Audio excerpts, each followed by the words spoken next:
घमंडी चूहा। चूहा बहुत होशियार था। वह एक जंगल में रहता था।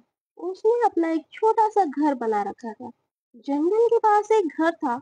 उसमें एक छोटा सा बच्चा रहता था। उस बच्चे के पास लॉन्ग बूट थे, लेकिन वह छोटे हो गए थे। उस लड़के ने वह फेंक दिए।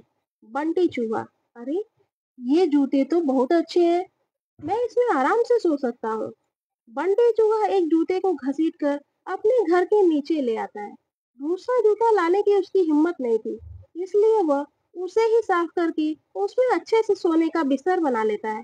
फूलों से उसे सजाता है। बंटी बहुत खुश रहता था। जंगल के और जानवर उसे देखने आते थे। जानवर जब उसको देखते तो बंटी चूहा बहुत नखरे में अपने जूते पर चढ़कर बैठ जाता था। एक दिन नटखट कबूतर बंटी से मिलने आया। नटखट कबूतर, बंटी भाई, बहुत सुंदर घर सजाया है और इस जूते ने तो चार चांद लगा रखे हैं। बंटी चूहा, सुन भाई, नजर मत लगा, मैंने बहुत मुश्किल से इसे सजाया है। तुम जैसों की नजर लग गई, यह खराब हो जाएगा। नटखट कबूतर, भाई, मैं तो तुम्हें बधाई देने आया था, लेकिन लगता है तुम्हारा घमंड तो सातवें आसमान पर है। बंटी चूहा, मुझे किसी की बधाई की जरूरत नहीं है।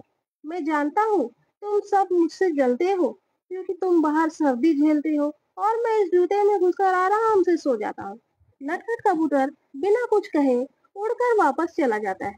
अब बंटी चूहा सारे दिन घूमकर खाना खाता और रात को अपने जूते में आकर सो जाता था।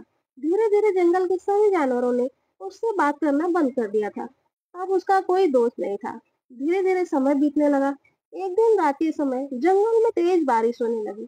इस सबसे बेखबर बंटी चूहा अपने जूते में आराम से सो रहा था। उसे बाहर की मौसम का पता ही नहीं चला।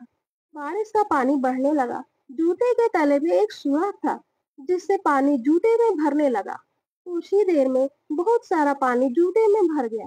तभी बंटी चूहे की नींद खुली, लेकिन तब तक बहुत देर हो चुकी थी। पानी बढ़ता ही जा रहा था। उसे लगा कि अब वो मर जाएगा।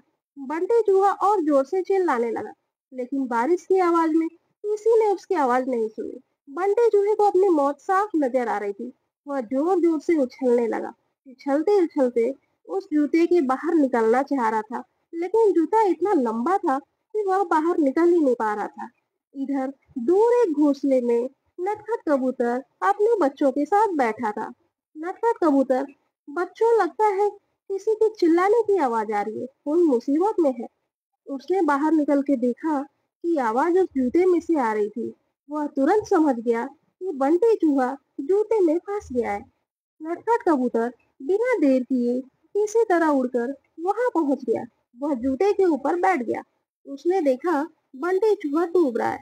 बंटी चूहा, कबूतर भाई, मुझे बचा लो, नहीं तो मैं मर जाऊंगा। नटखट कबूतर, क्यों, तुम्हें तो इस जूते के सिवा किसी की जरूरत ही नहीं थी। बंटी चूहा, भैया बचा लो, मैं घमंड में आ गया था। यह सुनकर नटखट कबूतर उसे अपनी चोंच से पकड़कर खींचने लगा, लेकिन बंटी चूहे का वजन ज्यादा था।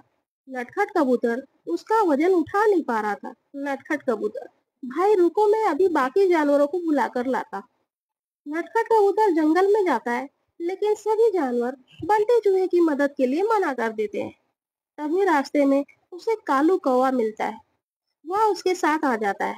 दोनों मिलकर बंटी चूहे की एक एक टांग चोंच में दबाकर उड़ जाते हैं और उसे ऊपर बने घर में रख देते हैं। बंटी चूहा अपने किए पर बहुत पछताता है। अगले दिन वह जूते को खींचकर उल्टा कर देता है। उससे उसका पानी निकल जाता है। उसके बाद वह उस जूते को घसीट कर ले जाता है और नदी में फेंक देता है। यह देखकर नटखट कबूतर और कालू कौवा बहुत खुश होते हैं।